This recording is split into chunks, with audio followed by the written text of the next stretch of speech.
Dan yang lu tahu nih tentang budaya Betawi itu menurut pandangan lu ya, menurut pandangan lu tuh apa aja? Budaya Betawi itu menurut gue ternyata tuh keren gitu. Dengar gak dengar? Bodoh amat. Halo semuanya, kembali lagi bersama gua Dova atau Docil.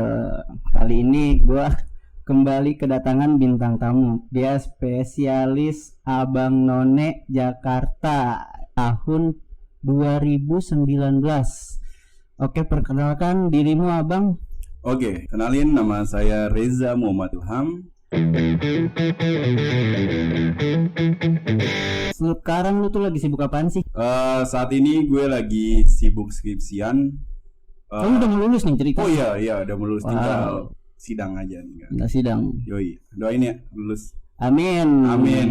Tolong yang mendengarkan, kita doakan semoga Reza Muhammad Ilham dengan skripsinya ini bisa wisuda di tahun berapa tahun ini ya? Tahun ini. Bulan? Sebenarnya wisuda tuh bulan November. Cuman diundur jadi Februari, tapi tetap kita lulus 2020. Oh, berarti angkatan 2020. Yoi.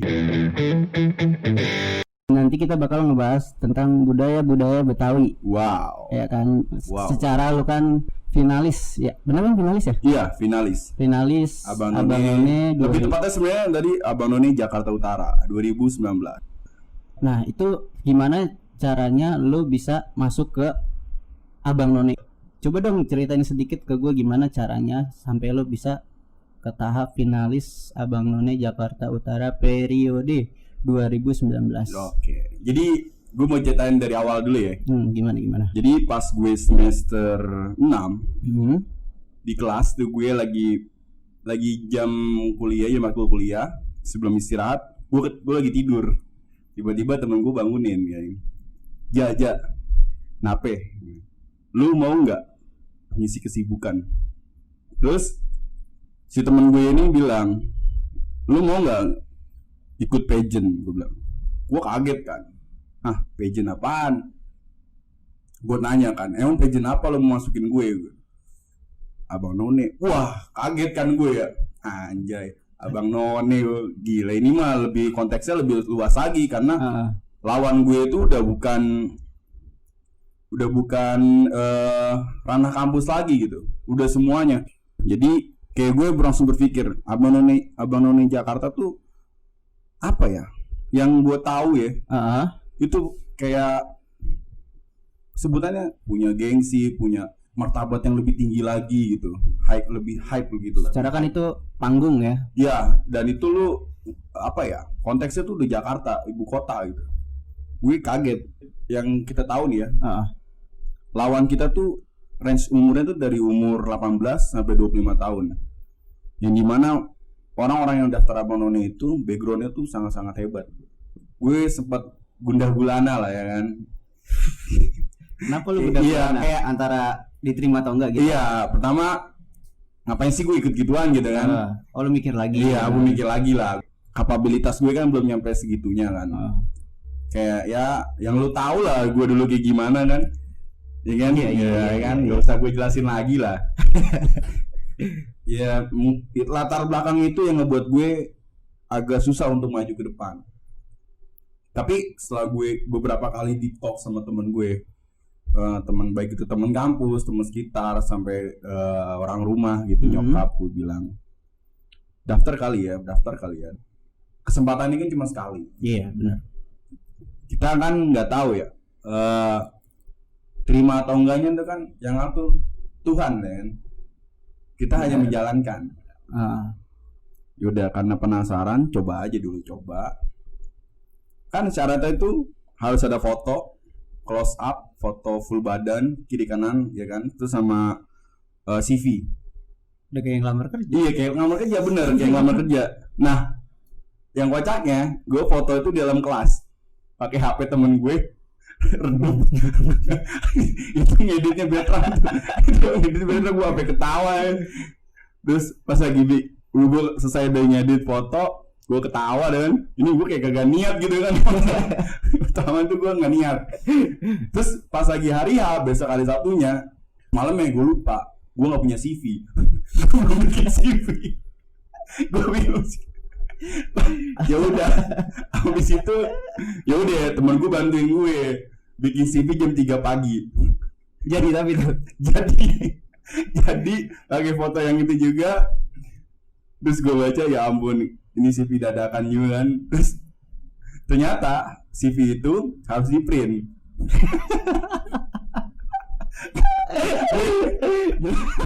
Gue ngeprint itu, gue begadang bikin CV, bangun jam 6, iya kan. Habis itu gue nyari-nyari tempat printan jam 7 pagi ngeprint.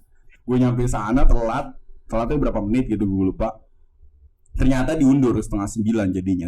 Nah pas itu gue aneh, kok gue nyampe di lantai paling atas tuh, lantai 12 apa 11 gitu. Yang lain pada pakai tas rapi men. Terus lu enggak? Gue agak pakai tas, nggak bawa buku, nggak bawa pulpen, pakai mapnya map plastik. Yang lain pada map fotokopian plastik. Gue udah mati. Anjir, ini gue nggak niat banget men. Ini gue bener-bener kayak orang apa ya? Orang yang nggak tahu dunia pageant, orang yang istilahnya kayak kerjanya cuma tidur doang, tiba-tiba masuk ke sana, tuh gue ketawa gitu.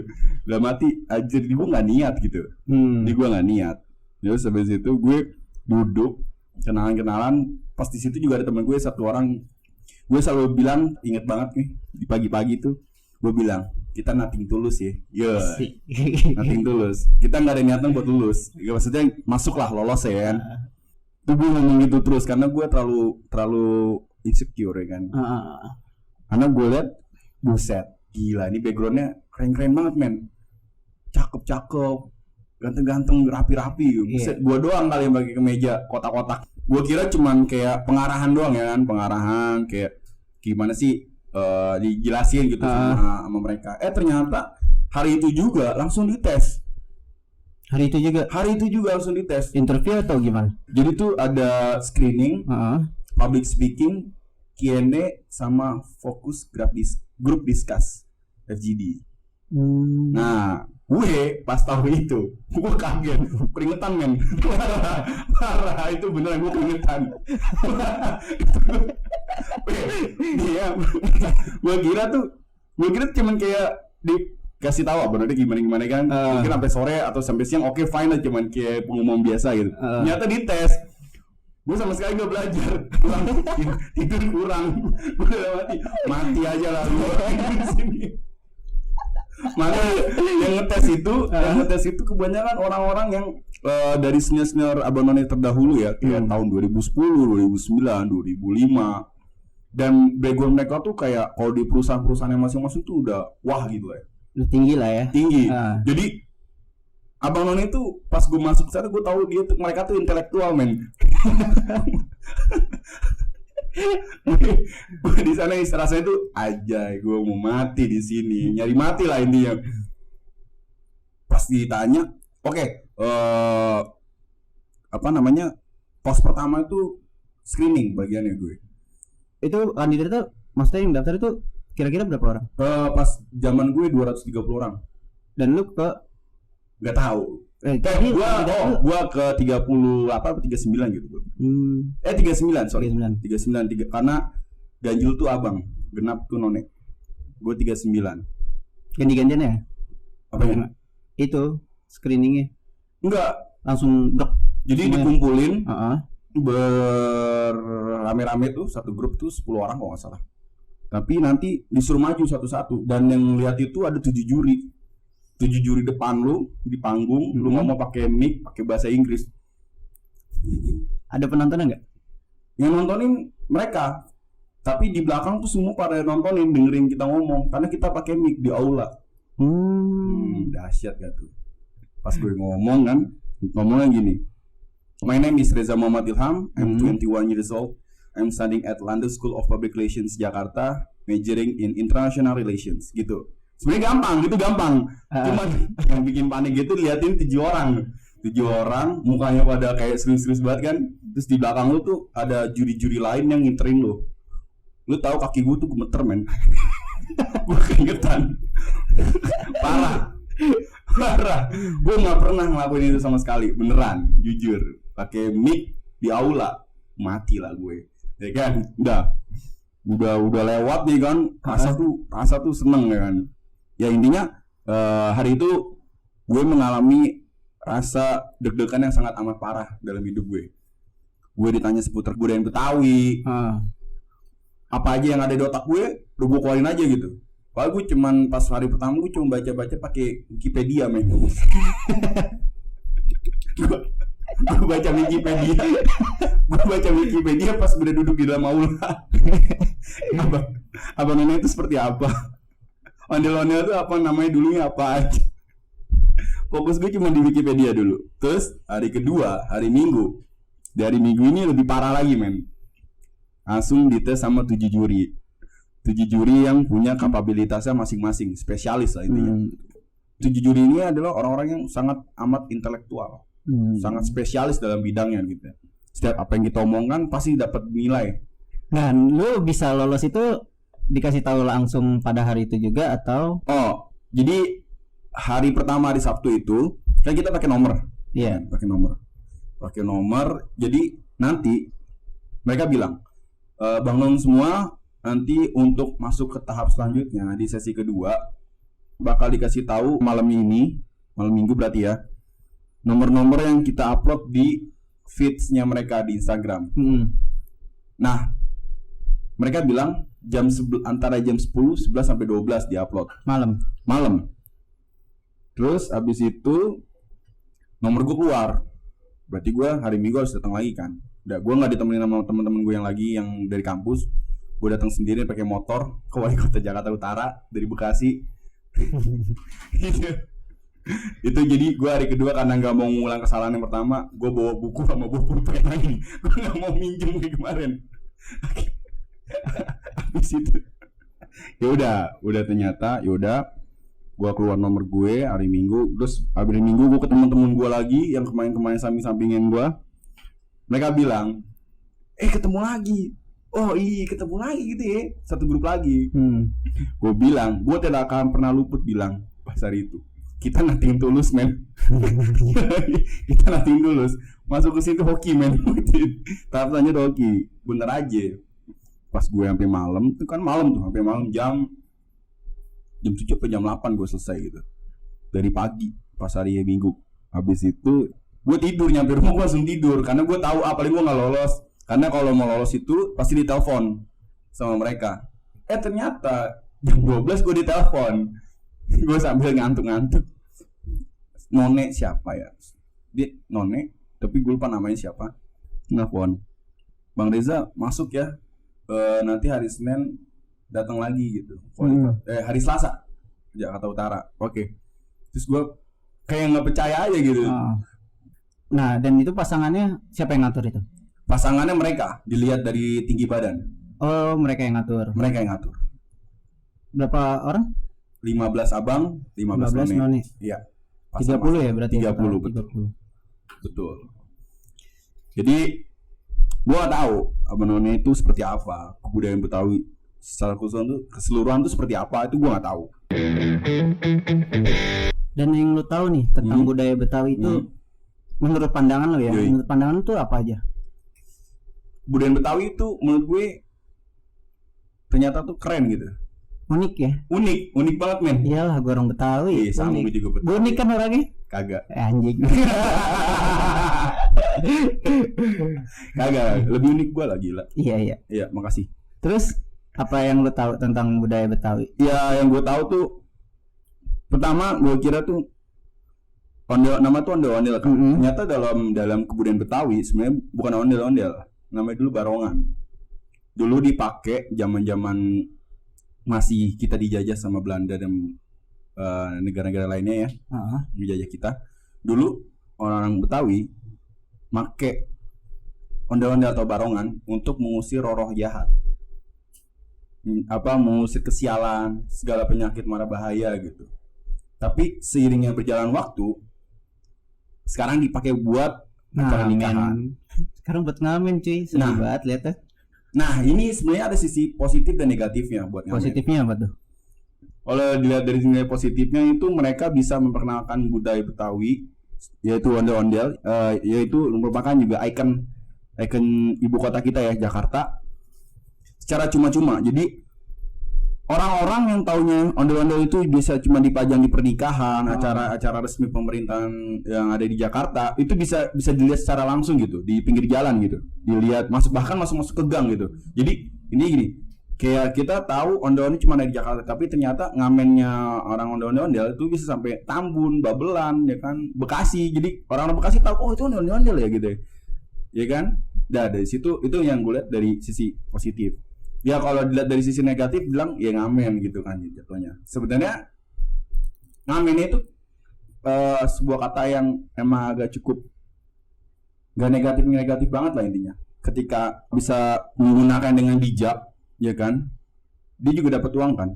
Nah itu maksud gua. Budaya diperuntukkan untuk diri sendiri, itu yang gua suka. Itu sebenarnya juga saya nggak suka ya. Cuman dilihat dari sisi lebih yang luasnya lagi, ketika adanya mereka, biasanya kan orang-orang yang agak kurang gitu ya, istilahnya bukan orang-orang yang kebutuhannya agak lebih cukup lah intinya kan. Iya sih. Mereka rela mau ngamen dari pagi sampai malam, ya kan, keliling-keliling jalan kaki, itu kan sangat membutuhkan tenaga yang lebih gitu, hanya mendapatkan beberapa ratus ribu mungkin ya sehari.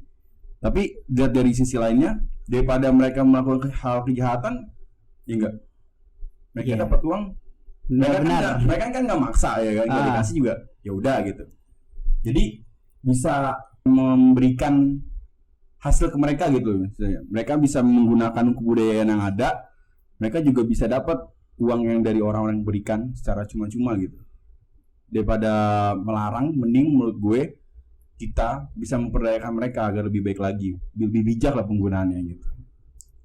Selain ondel-ondel, apa lagi nih yang lo tahu? Nandak men. Nandak itu adalah favorit men. Jadi setiap finalis Abang None Jakarta, baik dimanapun wilayahnya, harus bisa nandak. Lu bisa? Alhamdulillah bisa. Ngibing namanya kalau laki. Coba. Kagak bisa dong di sini, Bambang. Contohnya ada meja. Contohnya kayak gimana sih, Bang? Contohnya tuh pokoknya kita bisa ngikutin lagu-lagu ondel-ondel, lagu nandak juga tuh, biasanya lagu Benyamin, ya kan, Bang Benyamin. Ya sebenarnya bisa sih, mana aja bisa ngibingin. Nandak tuh spesial lah buat Abang None, karena setiap performa yang diberikan dari setiap wilayah itu, dari 6 wilayah kota administrasi Jakarta itu, pasti memiliki khasnya masing-masing gitu. Nah kebetulan di Jakarta Utara itu nandaknya itu pakai akrobatik men, ngangkatin none, gue asik banget gitu. Lu begitu juga? Gue ngangkatin none, seneng nandak men. Oh seneng sih sebenarnya. Gue nggak tahu ya dia seneng apa enggak ya. Tapi percaya tuh enggak, selesai final bahu gue sebelah kanan biru semua men. Lu ngangkatin none itu asli sakit banget itu. Menurut lo ya, Betawi itu cuma di Jakarta atau di sekitaran yang kayak Bekasi? Jadi yang gue tahu, kebudayaan Betawi itu luas sampai Kerawang men. Termasuk Betawi, Tambun, Depok itu masih kebudayaan Betawi dulu. Iya. Nah kan dari kultur, cara gayanya, gaya mungkin sama ya. Terkenal tengilnya. Terus habis itu cuma dari bahasa kayak mungkin orang Tambun, Bekasi, orang ya Betawi itu bisa disebut Betawi pinggiran nggak dengan kata-kata kayak bagian. Nah iya gitu. Buset apa? Iya buset bener ya. Iya. Secara kalau orang Betawi Jakarta nggak pakai itu. Gue yakin orang Betawi Jakarta ada juga yang pakai. Beberapa. Lebih besar, lebih banyak ada di Bekasi pinggiran. Bekasi pinggiran gitulah. Parah. Bener. Jadi yang gue tahu dulu Betawi itu ada tiga bahasa. Iya, ada Betawi pinggir, terus Betawi kota, sama Betawi biasa gitu. Yang ngomongnya lu gue biasa aja gitu. Nah kalau Betawi pinggir yang lu bilang tadi lah bagian lah buset dah. Begitu orang lari ya. Emang buset dah bin dodol. Gitu. Iyalah nyak buset dah yang ngaji gitu. Gitu itu. Yo itu. Itu yang setahu gue itu ya, Ini gue mungkin kalau kalian para pendengar punya informasi lebih bisa sharing-sharing aja. Gue juga belum terlalu expert dalam masalah ini. Tapi yang gue tahu seperti itu. Ada 3. Iya, betul. Yang ketiga apa? Tadi kan berdua. Yang tadi itu yang istilahnya kayak Betawi yang seperti itu yang tadi itu Betawi pinggir. Nah, Betawi kota tuh ya kayak dia tetap mempertahankan lu gue, tapi dengan cara yang lebih halus lagi, dengan campur bahasa Indonesia yang lebih halus gitu. Tapi ya, tetap akhirnya AJ. Iya, tapi enggak istilahnya ya. Enggak sefrontal yang tadi ngomongnya intinya gitu kayak lah bagus lah buset dong ngomong lah buset dah kita orang mari ya enggak gitu. Mereka tuh tetap lu gue tapi dengan yang lebih agak santai lah gitu. Ya lah kita juga sini lah. Lu orang mana gitu. Masih tetap kayak gitu. Tapi enggak segitu. Nah, kalau yang satunya lagi itu lebih condong ke bahasa yang lebih biasa, lebih formal. Kayak kita lakukan seperti ini gitu. Tapi yang juga gue lihat sekarang tuh kayak kita nonton budaya Betawi, itu tempatnya gue masih bingung tuh ada di mana. Tempatnya? Iya. Tempat apa nih bang? Kayak kita pengen nonton pertunjukan Betawi. Sekarang udah kurang kan? Oh iya. Ya tempatnya. Iya, gue ada jadi tempat sekarang ya untuk melestarikan kebudayaan Betawi itu ada satu tempat di Jakarta. Mana tuh? Di Satu Babakan bang. Dari sana Depok dikit dekat UI. Iya. Asik gitu. Iya, jadi gitu kayak Setu tahu Setu kan tahu lah. Setu Bintara bukan lah. Bintara macet. Habis itu ya gitu. Dia tuh satu tempat gede cukup besar lah gitu. Itu ada pelestarian tarian lenggak-lenggok Betawi, tarian none dan lain-lain gitu kan. Terus ada penjualan atribut khas Betawi ya, lu tahu kan peci merah, pakai golok, terus kayak pakai gesper Betawi kan. Itu ada di sana. Masih ada. Dan juga di sana khasnya orang-orang sana, rumahnya itu pakai gigi balang, men. Ornamen gigi balang. Rumah dulu ya. Lu tahu ornamen gigi balang kagak? Aduh bang. Aduh. Betawi apa ini? Ornamen gigi balang tuh biasa di halte Jakarta, tau nggak bang? Yang ada model kayak segitiga bolongan. Lancip yang di atas. Ukiran bang. Iya, kayu gitu. Rumah dulu. Iya. Beda lah bang, buset dah. Rumah dulu begitu. Rumah nenek gue depan dulu begitu. Sebenarnya gue juga kangen gitu rumah-rumah Betawi dulu. Iya. Gue dulu ada kayak sumur. Iya. Wah parah. Jadi tuh gue juga suka ya. Yang gue suka ternyata ya, yang gue suka banget dari khasnya kebudayaan Betawi adalah rumah-rumahnya, men. Keren ya. Jadi rumah mereka konsepnya itu rumah sederhana, tapi tanah lahan tuh luas. Itu dia. Terus biasanya mereka tuh dulu ya, banyak kan nggak pakai pagar. Kalaupun ada pagar pendek. Karena apa? Kayak rumahnya di film dulu ya. Iya. Iya kan nggak pakai pagar kan? Ya, nah mereka tuh dulu yang gue tahu nih ya, orang-orang dulu Betawi kenapa nggak pakai pagar? Karena mereka orang welcome. Sama siapapun mereka welcome. Yoi, benar itu benar. Kenapa juga halamannya luas? Biar mereka bisa nampung orang banyak. Rumahnya kecil sederhana, yaitu emang ala kadar yang mereka gitu. Apa yang mereka punya, mereka tampilkan. Tapi ini nggak tahu ya. Mohon untuk para penonton, pendengar, jangan judge saya karena tidak tahu juga. Tapi kalau kalian punya informasi lebih, mungkin bisa ditulis di komen ya di bawah ini. Asik. Subrek. Subrek. Mungkin cukup itu aja gua bicara dengan Abang None, finalis 2019 Jakarta Utara. Terima kasih Abang Dova. Oh ya, sebelum penutupan gue mau ngasih tahu, gue juga ada di YouTube ya. Asik. Oh beneran ada YouTube? Iya, gue ada di YouTube. Wah gila. Cuma dengan visual itu nggak berbentuk kayak kita lagi ngobrol, nggak berbentuk itu, cuma kayak gaib. Ntar mungkin jadi foto doang, terus ada spektrumnya gitu lah. Ya kan? Spektrum apa bang? Frekuensi. Asik. Maaf yang di ujung yang ngegas. Elah. Mungkin nanti ada di YouTube gua ya kan. Tapi sebelumnya lu udah nonton belum episode pertama gua? Udah. Episode 0 Yang sama Farah itu kan? Iya. Farah, tentang cinta ya. Iya. Tapi percaya atau tidak, saya tidak percaya cinta. Oke, itu kan dari lo. Iya. Oke, mungkin cukup sekian ya. Tolong bisa kalian nanti lihat di YouTube. Betul. Dengan nama YouTube gua, denger gak denger ya. Bisa bantu like, comment, and subscribe. Selain di YouTube ada di Spotify sama di Anchor. Silakan kalian mendengarkan. Linknya ada di bio Instagram gua. Oke. Gila. Emang nama Instagramnya apa bang? MDAUFAF. Oke, guys, jangan lupa di follow. Kok jadi lo ya? Ganteng dia nih. Untuk para teman-teman gue, follow aja Instagramnya. Asik orangnya. Oke, mungkin cukup sekian dan terima kasih. Salam satu kuping. Salam satu. Dengar gak dengar? Bodoh amat.